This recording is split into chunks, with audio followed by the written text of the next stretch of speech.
히브리서 10장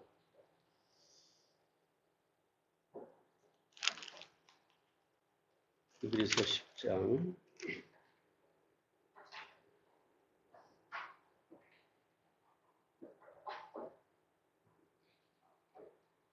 1절 말씀만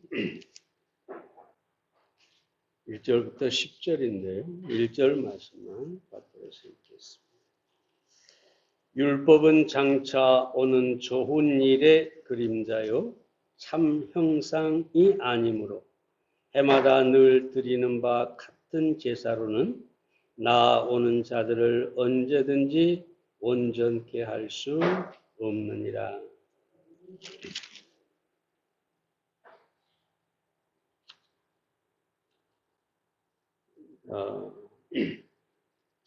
제너럴 일렉트릭이라고 하는 회사가 있는데요. 거기에 회장이었던 잭 웰치라는 사람이 이런 얘기를 했습니다. 10번을 얘기하지 않으면 한 번도 얘기하지 않는 것과 같다. 무슨 말이냐 하면 의외로 사람들이 내가 분명히 말했는데 그 말이 전혀 지켜지지 않는다는 거죠. 그래서 다시 말하고 또 다시 말하고 또 강조하고 적어도 10번은 말해야 그 말을 듣고 일을 이룬다는 것이죠. 제가 왜 이 말을 하느냐? 우리는 지금 히브리서를 공부하면서 계속해서 예수 그리스도께서 우리의 대제사장이고 우리의 속죄를 완성하셨고 우리가 죄 사함과 구원을 얻었다는 사실을 말씀하고 있습니다. 계속해서 이 말씀을 드리고 있는데 이 말씀이 듣고 또 들어서 여러분에게 영의 살이 되고 뼈가 되고 피가 되게 하시기를 바랍니다. 오늘은 그림자와 참 형상에 대해서 말씀을 살펴보겠습니다. 첫째로 그림자인 율법으로는 죄인을 온전케 할 수가 없습니다. 1절 말씀을 다시 봅니다. 율법은 장차 오는 좋은 일의 그림자요 참 형상이 아니므로 해마다 드리는 바 같은 제사로는 나아오는 자들을 언제나 온전케 할 수가 없느니라. 그림자란 무엇입니까? 어떤 사물의 빛이 투과하지 못하고, 다시 말하면 통과하지 못하고, 그래서 생기는 그늘을 그림자라고 합니다. 스키안이라고 하는 헬라어인데 비실제적인 것이라는 의미보다도 불완전하다, 완전하지 못하다라는 의미를 가졌다고 할 수가 있습니다. 이 그림자인 율법은 불완전하기 때문에 하나님께 아무리 제사로 나온다 할지라도 그 제사를 드리는 자를 온전하게 할 수가 없다. 죄를 사할 수도 없고 구원할 수도 없고 결코 하나님 앞에 온전케 할 수가 없다라고 하는 것이죠. 이 말씀을 나눠서 정리를 좀 해보면은 먼저 그림자인 율법은 하나님께 나온 자들을 온전케 할 수 없다라고 하는데요. 율법은 그림자고 그림자이기 때문에 하나님께 제사로 나오는 자들을 온전하게 하지 못합니다. 그림자는 그 자체로 아무것도 할 수가 없기 때문입니다. 예를 들어서 그림자가 사자의 형상을 가지고 있다고 해서 약한 짐승을 잡아먹을 수가 없습니다. 그림자입니다. 그림자가 칼을 들고 서 있어도 어떤 사람을 위협하거나 해칠 수가 없습니다. 그림자가 빵 바구니를 들고 있다고 해도 배고픈 자를 배부르게 할 수가 없습니다. 그림자는 그 자체로서 할 수 있는 것이 아무것도 없다는 것이죠. 율법은 그림자로서 죄인을 위해서 아무것도 할 수가 없다. 그 얘기죠.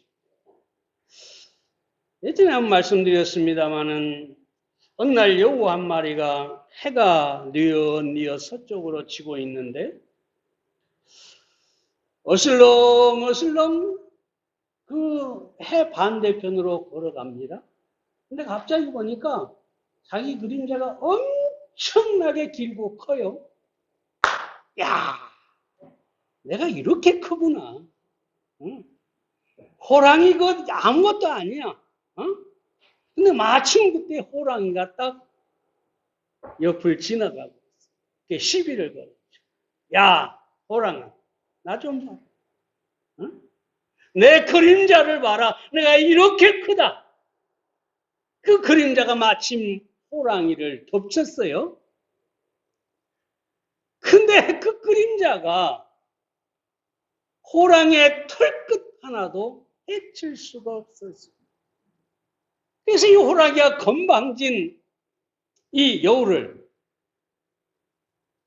물고 뜯고 그냥 발로 핥히고 거의 죽음 직전에 여우는 도망을 갔어요. 그래서 여우가 생각하기를 내 그림자가 아무리 커도 그림자는 그림자이구나. 아무것도 할 수 없구나. 율법은 그림자로서 아무리 율법대로 제사를 드리고 희생을 바친다 해도 그 자체로 죄를 사하거나 우리를 구원할 수가 없다는 것이죠. 뿐만 아니라 율법은 죄를 생각나게 하는 것이다 라고 합니다. 3절 말씀을 보면 그러나 이 제사들은 해마다 죄를 생각나게 하는 것이 있나니 이는 황소와 염소의 피가 능히 죄를 없이 하지 못합니다. 여기서 황소의 피는 제사장을 정결하게 하는 피고 염소는 속죄일에 이스라엘 백성의 죄를 정결케 하는데 사용했던 것이죠. 자, 그런데 이 제사는 매년 드렸는데 중요한 것은 드릴 때마다 죄가 생각나게 하는 것이다. 응?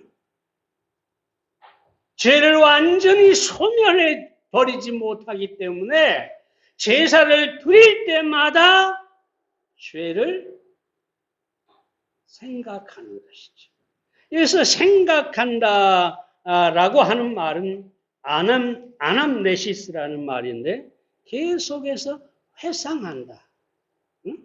계속 돌이켜서 예전에는 이런 죄를 지었고 또 이런 죄를 지었는데 작년에는 이런 죄를 지어서 제사를 드렸는데 올해는 또 죄를 지어서 죄를 계속해서 회상하게 하는 것. 그것이 바로 율법의 제사. 그림자라 그 말이죠. 사랑하는 여러분. 죄가 생각난다. 죄를 회상한다. 곧 그 말은 그 죄 사함을 온전히 받지 못하고 우리 안에 여전히 그 죄가 있다는 사실을 이 제사를 드리는 사람들이 그것을 회상했다, 기억했다 하는 것이죠. 마지막으로 하나님께서 제사와 예물을 기뻐하지 않았다라고 5절 말씀 봅니다. 하나님이 제사와 예물을 원치 아니하시고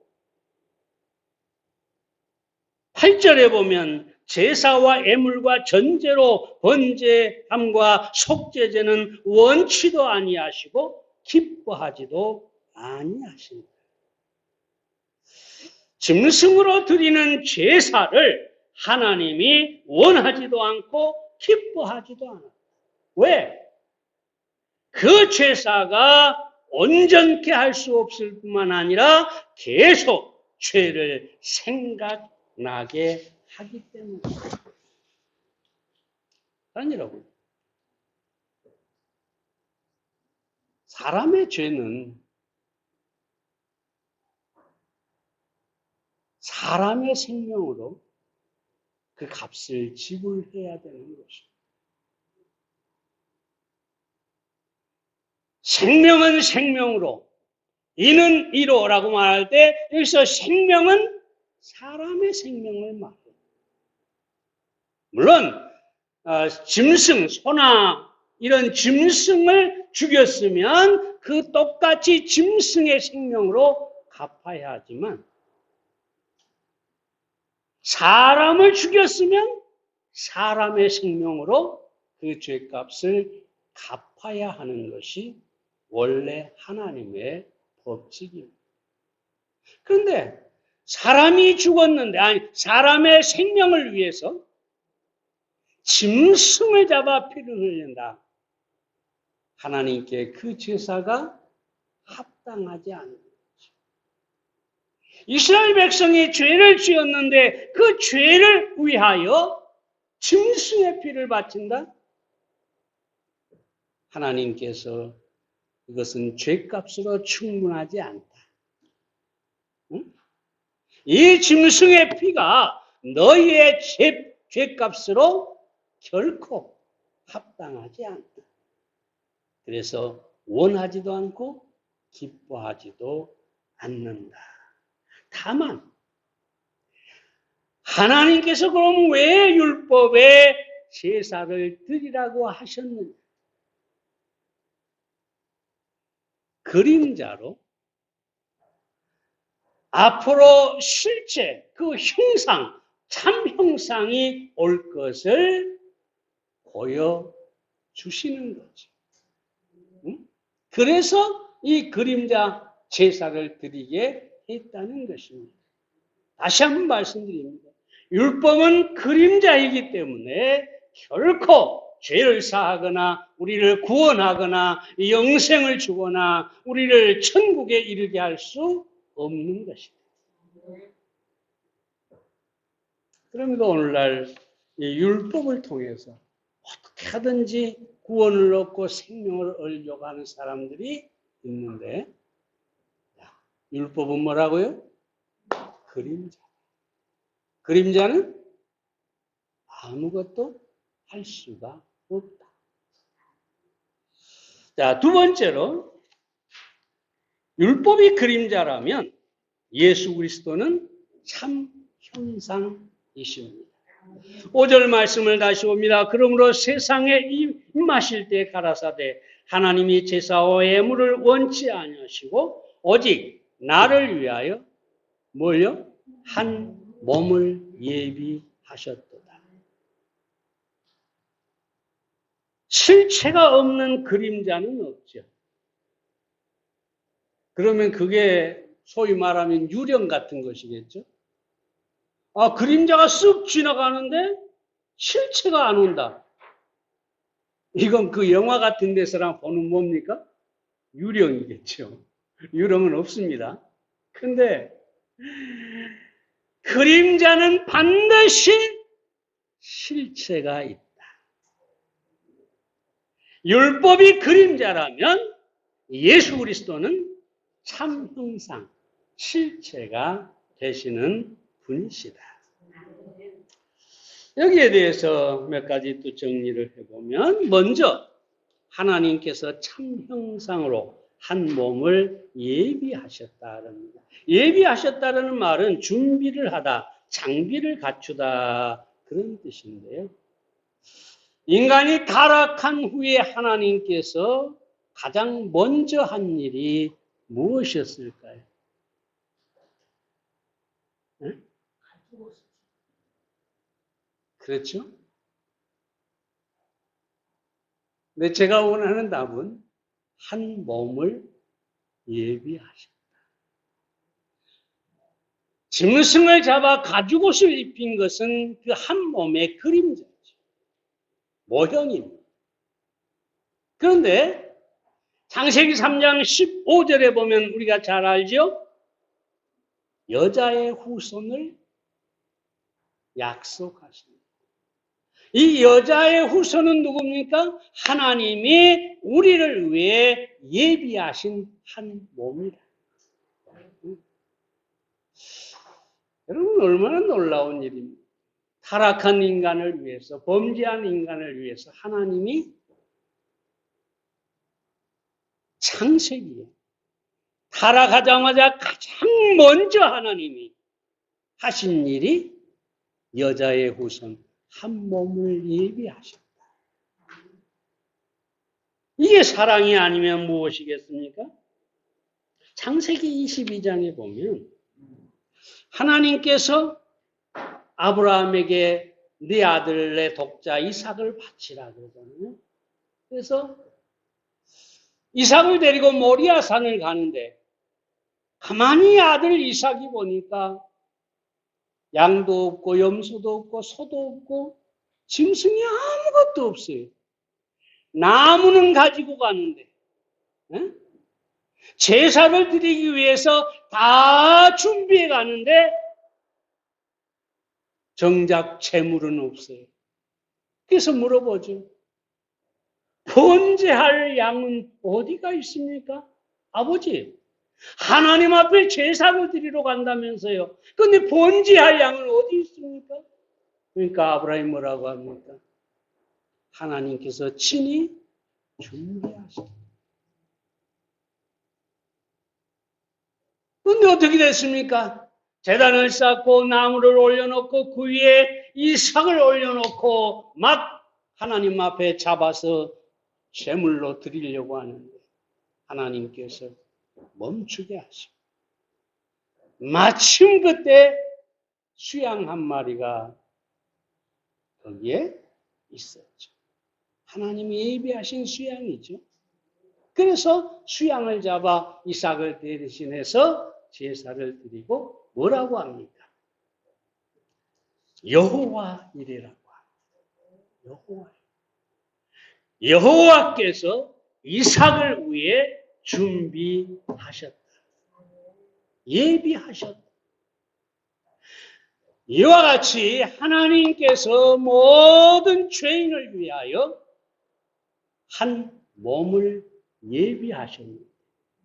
그 몸은 창세기에 이미 말씀하신 여자의 후손이고 수많은 그림자로 보여준 그 모형으로 보여준 예수 그리스도라는 것이죠. 다시 말씀드립니다. 실체가 없는 그림자는 없는. 율법이라는 그림자가 있었던 것은 뭐냐? 실체이신 예수님이 오실 것을 보여주고 있는 것이다. 예수 그리스도는 실체로 오셨어요. 뿐만 아니라 예수 그리스도는 구약 성경에 기록되어 있다고 합니다. 7절 말씀해 봅니다. 두루마리 책에 나를 가리켜 기록한 것과 같이 라고 합니다. 여기서 두루마리는 뭐냐? 모세 오경을 포함해서 구약 성경 전체를 말합니다. 그러니까 이 구약 성경의 참 형상인 예수 그리스도를 기록하고 있다.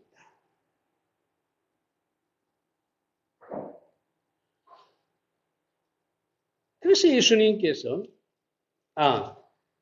이 구약의 모든 주제는 예수 그리스도입니다. 예수 그리스도를 구약 성경에서 빼버리면 그 구약은 그냥 일반 책이나 종이짝에 불과합니다. 그래서 예수님께서 요한복음 5장 39절에 보면 너희가 성경에서 영생을 얻는 줄 생각하고 성경을 상고하거니와 이 성경이 곧 내게 대하여 증거하는 것입니다. 이 성경이 뭐냐? 이 성경은 나에 대해서 말하고 있는 것이다. 요한복음 5장 46절에서도 뭐라고 합니까? 모세를 믿었으면 또 나를 믿었으리니 이는 그가 내게 대하여 기록하였습니다. 참 여러분, 예수 그리스도는 하나님께서 우리를 위해 예비하신 한 몸이십니다. 그 사실이 이 구약 성경 전체에 기록되고 있다는 사실입니다. 어디에서 태어나서 누구에게서 나서 어떤 일을 하시다가 어떤 고난을 받고 어떻게 죽고 어떻게 부활할 것이고 어떻게 승천하실 것인가. 심지어 예수님의 재림까지도 구약 성경에 낱낱이 기록되어 있습니다. 우리가 왜 예수님을 믿습니까? 어느 날 갑자기 어떤 이단자들처럼 그저 내가 메시아다, 내가 재림 예수다 하고 나타난 것이 아니라 저 창세기부터 시작해서 예수님의 모든 것에 대해서 아주 구체적으로 확실하게 기록하고 있다는 것이죠. 그래서 우리가 예수님을 믿는 겁니다. 오늘 갑자기 나타난 예수가 아니에요. 오늘 갑자기 십자가에 죽은 예수가 아니에요. 하나님께서 예비하신 한 몸으로 모든 성경에 계속해서 기록하신 분으로 이 땅에 우리의 구주로 오신 분이기 때문에 우리가 믿는 것이죠. 신은 죽었다라고 하는 사람이 누구죠? 무신론자? 니체죠. 니체. 신은 죽었다. 이 사람이 이런 얘기를 했어요. 주일 오전 11시가 되면 온 세계 교회에서 종이 울린다. 그것은 모두 2000년 전에 로마의 한 사형수가 자신이 하나님이라고 주장했기 때문이다. 그러나 그 증거는 아무데도 없다. 니체가 한 말이에요. 사람들이 11시만 되면 주일날 교회가 모이는데 예수 그리스도를 믿는다고 하는데 그 예수 그리스도가 하나님이라는 증거는 어디에도 없다. 사실일까요? 제가 왜 이 얘기를 할까요? 조금 전에 드린 말씀처럼 성경이 예수 그리스도를 예수 그리스도의 모든 것을 확실하게 기록하고 애언하고 그 예수님은 그 애언대로 그 기록대로 오셔서 십자가에 죽으시고 우리 무덤에 묻혔다가 사흘 만에 부활하여 우리의 구주가 되시고 지금도 하나님 우편에서 우리를 위해 중보하신 분이기 때문입니다. 그래서 또 다른 철학자 임마누엘 칸트는 이렇게 얘기합니다. 우리에게 성경이 있다는 것은 인류가 소유한 최대의 축복이며 이를 업신여기는 것은 인류의 죄악이 되는 것이다. 왜 성경이 인류의 최대의 축복입니다. 그 성경이 예수 그리스도를 기록하고 그리스도를 나타내고 증거하고 있기 때문에 최고의 축복인 것입니다. 그리고 사랑하는 여러분, 이 성경 속으로 들어가서 인류 최대의 축복인 예수 그리스도를 여러분이 더 깊이 알고 그 안에서 여러분이 놀라운 하나님의 은혜를 깨달아 알아가시기를 바랍니다. 세 번째로, 참 형상이신 예수님은 하나님의 뜻을 위해 오셨습니다.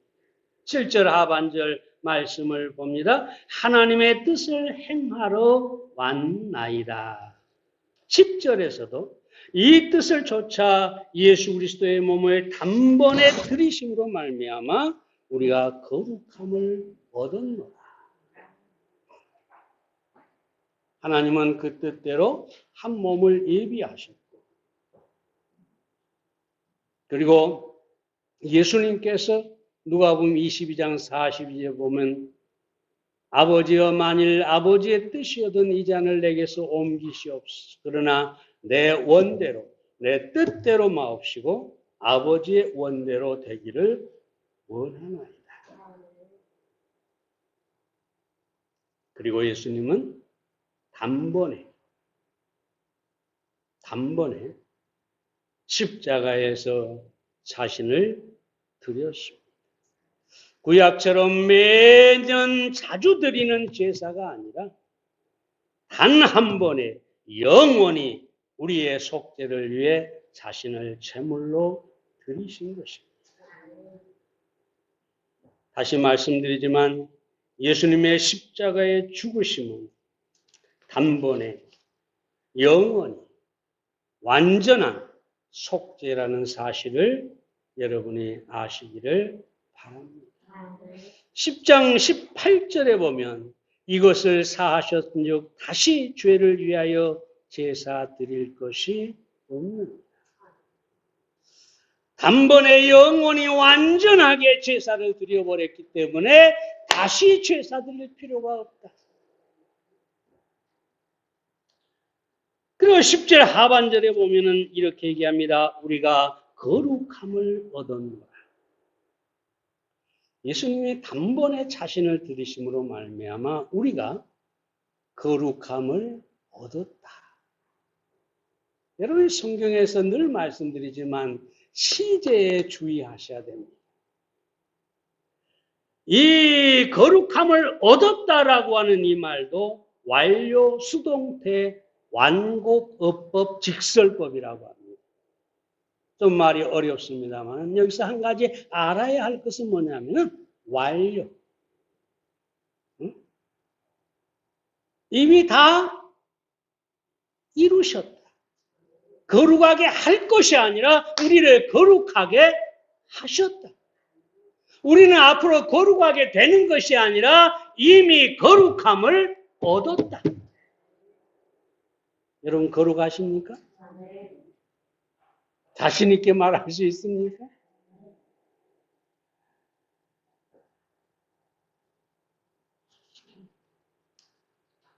사랑하는 여러분,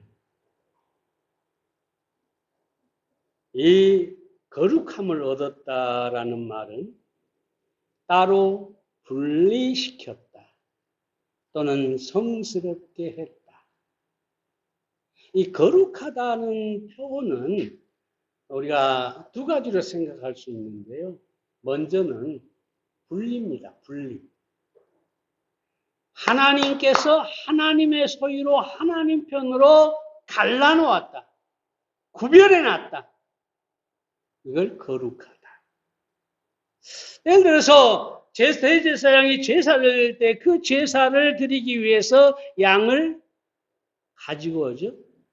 그리고 잡죠. 그리고 제단에 드리죠. 그 제단에 드리는 순간에 이 양은 하나님 것으로 구별돼 버리는 거죠. 더 이상 일반 양이 아니에요. 우리가 예수님을 믿는 순간에 우리는 하나님께로 구별되어 버렸어요.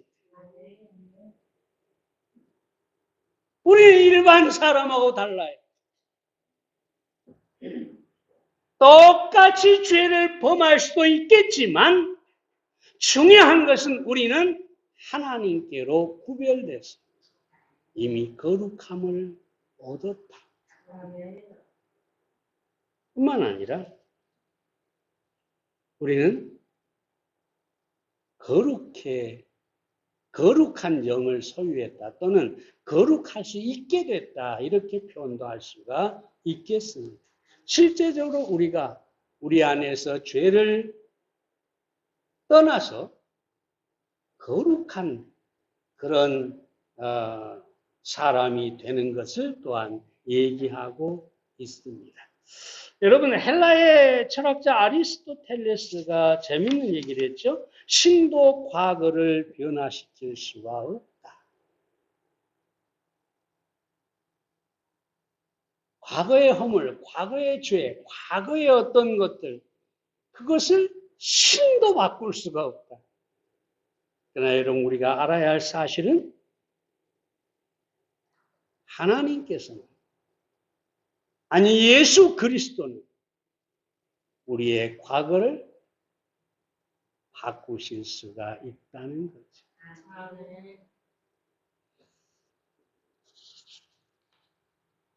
이사야 43장 25절에 보면 나는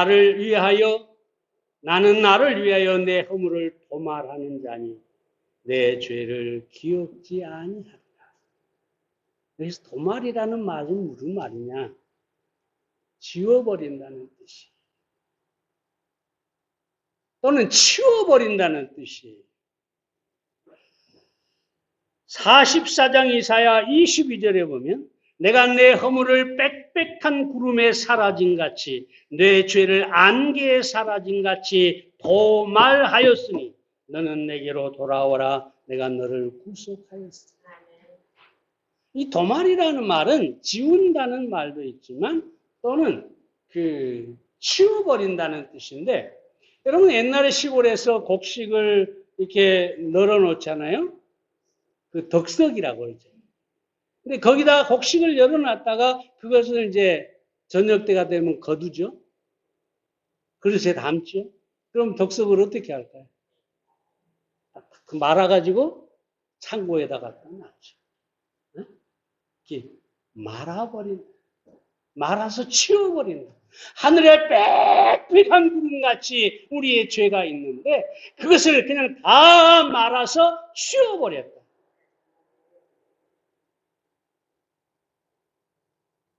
무엇 때문에? 예수님이 단번에 우리의 모든 죄값을 십자가에서 지불해 주셨기 때문입니다. 마지막 이 얘기만 하고 마칠까 합니다. 예전에 한번 얘기를 했던 것 같아요. 어떤 목수가 교회를 나왔어요. 그래서 이 목사님이 그 목수를 붙들고 복음을 전했어요. 예수님이 우리 죄를 위해 단번에 이렇게 죄값을 갚아주셨습니다. 믿기만 하면 이제 구원을 얻습니다. 그러니까 이 목수가 목사님 어떻게 그럴 수 있습니까? 사람이 염치가 있지. 어떻게 왜 천국에 가고 구원받는 일을 내가 아무것도 안 하고 얻을 수가 있습니까? 신기하게 아무리 은혜를 얘기하고 아무리 복음을 설명해도 안 된다는 거예요. 그래서 마침 교회에 대문이 낡아가지고 대문을 마쳐야 됐어요. 그 목수를 불러가지고 그 목수를 불러서 교회 대문을 좀 아주 멋지게 아주 완벽하게 예쁘게 잘 만들어주세요. 그래서 아주 하나님의 교회에 대문을 만든 거니까 얼마나 정성을 들였겠어요. 온갖 정성을 다 들여서 대문을 쫙 만들어서 갖다가 달아줬어요. 근데 다음날 딱 교회를 갔더니 다음 주일날 교회 갔더니 아니 그 완벽한 대문에가 웬 사과 개짝이 하나가 더 붙어가지고 멋지려가지고 딱 붙여놨어. 그래서 목사님을 불러가지고 아니 목사님 도대체 이게 뭡니까? 그러니까 아니 우리 형제님이 딱 이와 같습니다. 예수님께서 완전한 속죄를 이루어 주시고 누구든지 믿기만 하면 구원을 얻게 하셨는데 왜 우리 목수님은 왜 우리 형제님은 자기 행위로 가지고 거기다 덧붙이려고 하는 거예요.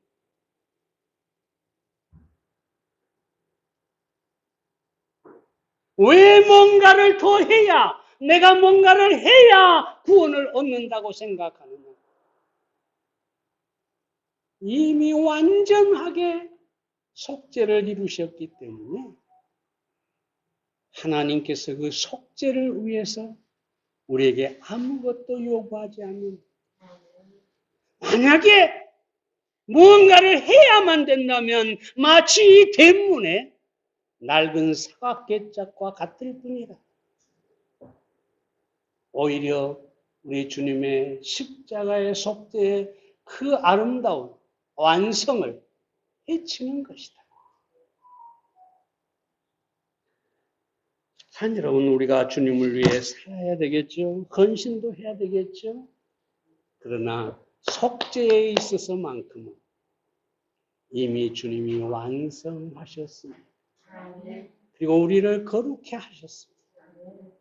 오직 믿음 하나로 우리는 하나님의 거룩한 백성이 된 것입니다. 이 은혜를 우리가 정말로 감사하고 또 기뻐하고 누릴 수 있어야 되겠습니다. 기도하겠습니다. 살아계신 아버지 하나님, 오늘 그림자인 율법과 참 형상이신 예수 그리스도에 대하여 히브리서가 기록하고 있는 그 말씀 그대로 우리가 살펴보았습니다. 하나님 아버지, 그림자인 율법이 우리를 위해 아무것도 할 수 없지만 그 그림자의 참 형상이신 예수 그리스도께서 세상에 오셔서 그 몸으로 단번에 영원히 우리의 죄값을 십자가에서 지불하시고 부활하셔서 우리의 완전한 구세주가 된 것을 감사드립니다. 우리 주님께서 우리에게 다른 어떤 것을 요구하지 않으시고 오직 믿음만을 요구하시고 우리가 믿는 순간에 하나님께서 은혜로 우리를 구원하시고 우리의 죄를 사하시고 우리가 거룩함을 얻게 해주신 것을 진심으로 감사드립니다. 우리 사랑하는 모든 성도님들, 참으로 이 말씀처럼 참 형상이신 예수 그리스도, 단번에 우리의 모든 죄값을 지불하시고 우리의 속죄를 이루신 예수 그리스도를 기뻐하고 감사하며 섬기게 해 주시옵소서. 주님께 맡겨드립니다. 예수님의 이름으로 기도의 싸움나이다. 아멘.